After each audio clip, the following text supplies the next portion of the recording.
বছরের লাস্ট বিয়ের দাওয়াত খেলাম, তাও আবার এই কনকনে শীতের মধ্যে। আজকে তোমাদের সাথে শেয়ার করবো হলুদের ব্লগ, আর শীতের মধ্যে হলুদে গিয়ে কি কি করলাম, কেমন মজা করলাম, সবকিছু থাকবে আজকের এই ভিডিওতে। হ্যালো এভরিওয়ান, আসসালামু আলাইকুম, welcome to my new blog. Sumonika আমি হিসাবে অনেকদিন পর আবার তোমাদের জন্য একটা ব্লগ নিয়ে চলে আসছি। জানি একটু লেট হয়ে গেছে, কারণ আমার গলা প্রচন্ড ব্যথা, এত পরিমাণে ঠান্ডা পড়ছে আমাদের এখানে যে একদম কথা বলতে কষ্ট হচ্ছে। তারপরে ভাবলাম তোমাদের সাথে ভিডিওটা শেয়ার করি। আজকে হচ্ছে গায়ে হলুদ, তো আমরা হচ্ছে রেডি হয়ে 10টার দিকে বের হয়ে গেছি অনুষ্ঠানে যাওয়ার জন্য। আর রাস্তাটা দেখলে বুঝতে পারবা কি পরিমাণে কুয়াশা পড়ছে আজকে, মানে আজকের থেকে এত বেশি ঠান্ডা পড়ছে। এর আগের দিনও এত ঠান্ডা ছিল না, যেদিন হলুদ ওই দিন থেকে অনেক ঠান্ডা। তো আমাদের বের হতে হতে 10টা বেজে যায় রাতে। আর পুরাটা রাস্তায় দেখো কি সুন্দর লাইটিং করে দিছে, পুরাটা রাস্তা জুড়ে হচ্ছে এরকম বিয়ের লাইটিং, দেখতে কিন্তু খুবই সুন্দর লাগে। পুরাটা রাস্তায় এরকম লাইটিং দিয়ে দিছে। অনুষ্ঠানে যাওয়ার পর দেখলাম খাওয়া দাওয়া স্টার্ট হয়ে গেছে, এখনো গায়ে হলুদ শুরু হয়নি, কিন্তু আমরা মনে করছি যে হলুদ দেওয়া মেবি শেষ, কারণ যেহেতু ছেলে পক্ষের অনুষ্ঠান, ছেলেরা তো আর পার্লারে যাবে না, রেডি হতে হবে না, হয়তোবা ছেলেরা হলুদ দেওয়া শেষ হয়ে গেছে 10টার মধ্যে। তো আমরা ভাবতেছিলাম যে এত লেট করে ফেলছে আজকে এই অনুষ্ঠান যেতে। তো কিছুক্ষণ পর জানতে পারলাম যে না, ছেলেরা এখন গায়ে হলুদ দেয়নি, ছেলে গিয়েছে মেয়ের বাসায় মেয়েকে হলুদ দিতে, মানে বউকে হলুদ দিতে গেছে জামাই। যেহেতু এখনো জামাই আসেনি, তো হলুদ দিতে দেরি আছে, তো এই কারণে আমি এখানে স্টেজে ভিডিওটা করে নিতেছি, কারণ একটু পরে এই জায়গাটা একদম ভিড় হয়ে যাবে আর কোনো ভিডিও করতে পারবো না। তো আমি এখানে হচ্ছে সুন্দর করে ভিডিও করে নিচ্ছি, কয়েকটা পিকচার তুলে নিলাম। হলুদের স্টেজ আর সেলফি স্টেজটা মোটামুটি ভালো লাগছে। এক পাশে হলুদের স্টেজ আর অপর সাইডে হচ্ছে ডান্সের স্টেজ, ওই সাইডে হচ্ছে সব ডান্স ডিজে ওইখানে, আর এইদিকে হচ্ছে হলুদের স্টেজ। তো আজকে আমাকে হলুদ শাড়িতে কেমন লাগছে অবশ্যই তোমরা কমেন্ট করে জানাবে, সুন্দর লাগলে বেশি বেশি মাশাআল্লাহ কমেন্ট করে যাবে। তো এই ছিল আজকে আমার হলুদের লুক। তো তোমাদের কাছে কেমন লাগছে অবশ্যই তোমরা কমেন্ট করে জানাবে আমাকে। আজকে এত পরিমাণে শীত ছিল,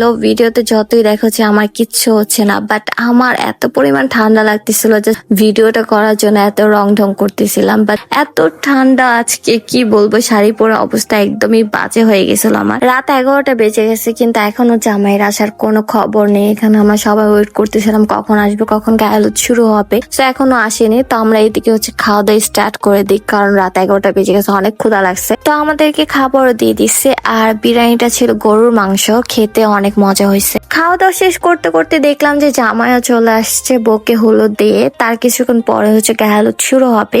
অপর সাইডে হচ্ছে ডান্সের অনুষ্ঠান শুরু করে দিছে, কারণ অনেক রাত হয়ে গেছে, দুইটা একসাথে চালু করে দিছে। এক পাশে হচ্ছে ডান্স শুরু, অপর সাইডে হচ্ছে গায়ে হলুদ। ফার্স্টে হচ্ছে ছেলেদের গ্রুপ ডান্স করতেছে, ছেলেদের ডান্স মোটামুটি ভালোই লাগছে, বাট পরে যে মেয়েরা আসে, মেয়েরা যে কি ডান্স করছে আল্লাহ জানে, ওদের ডান্সের কোনো আগামাতেই ছিল না, জাস্ট ওরা হচ্ছে লাফালাফি করছে। এরপর দেখলাম যে বউ চলে আসছে জামাইকে হলুদ দেওয়ার জন্য। এরকম ফার্স্ট টাইম হয়েছে, আমি নিজের চোখের সামনে দেখলাম যে বউ চলে আসছে জামাইকে হলুদ দিতে। বাট অনেক দেখছে যে জামাইকে হলুদ দিতে, বাট ফার্স্ট টাইম আমি দেখলাম যে বউ চলে আসছে জামাইকে হলুদ দিতে। এখন হচ্ছে ছেলে পক্ষ দাঁড়িয়ে আছে, মেয়ে পক্ষকে বরণ করবে, হাতে অনেক কিছু নিয়ে, চকলেট, কলম, বিভিন্ন রকমের জিনিস নিয়ে।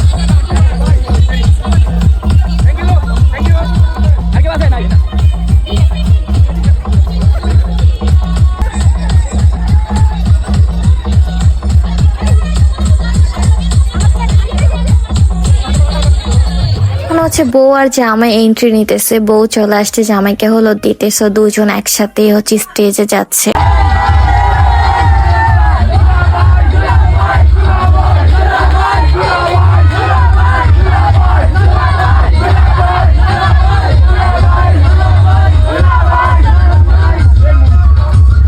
এখন হচ্ছে জামাই এন্ট্রি নিবো, আর ডান্স করতে করতে হচ্ছে জামাই এন্ট্রি নিতেছে। এমনিতে এত ঠান্ডা আজকে, তার মধ্যে রাত 12টা বাজে জামাই স্টেজে আসছে হলুদের জন্য। ভাবা যে এত রাত করে হচ্ছে জামাইয়ের হলুদের অনুষ্ঠান শুরু।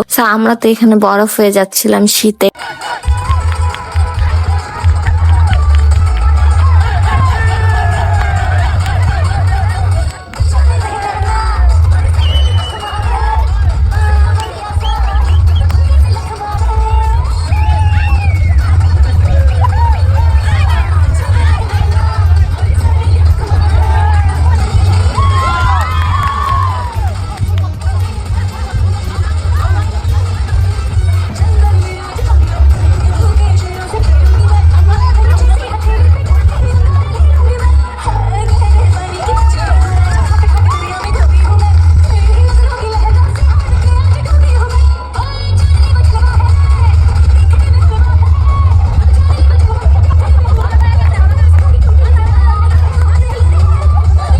অবশেষে রাত 12টার পর জামাই স্টেজে উঠছে হলুদের জন্য, তাও আবার এখনো ফটোশুট বাকি আছে। এখন হচ্ছে ফটোশুট করবে, তারপর গায়ে হলুদ শুরু হবে। এদিকে আমরা শীতে একদমই অবস্থা খারাপ, একদমই পারছিলাম না, উপর থেকে হচ্ছে পানি পড়তেছিল স্টেজে। সো মাশাআল্লাহ জামাই বউকে কিন্তু খুবই সুন্দর লাগছে। তোমাদের কাছে কেমন লাগছে অবশ্যই কমেন্ট করে জানাবে। এখন হচ্ছে গায়ে হলুদ দেওয়া স্টার্ট হবে, কিন্তু আমরা আর পারছি না, কারণ অনেক পরিমাণে ঠান্ডা পড়ছে। So এখন হচ্ছে আমরা বাসায় চলে যাব, অনেক রাত হয়ে গেছে, বাইরে এত পরিমাণে ঠান্ডা ছিল যে আমরা স্টেজে বসে থাকতে পারছিলাম না, আর শাড়ি পরে তো আরো বেশি অবস্থা খারাপ। বাহিরের অবস্থাটা দেখো কি পরিমাণ কুয়াশা পড়ছে, লাইটিং এর জন্য হয়তো বা দেখা যাচ্ছে না। তো আজকের ভিডিও এ পর্যন্তই। আশা করছি আমার ভিডিওটা তোমাদের কাছে ভালো লাগছে, আর ভালো লাগলে অবশ্যই লাইক কমেন্ট শেয়ার করে দেবে, পেজটাকে ফলো করে দিবে, আর আমি ইউটিউব চ্যানেলটাকে অবশ্যই সাবস্ক্রাইব করে দেবে। দেখা হবে নেক্সট ভিডিওতে। সবাই ভালো থাকো, সুস্থ থাকো, আল্লাহ হাফেজ।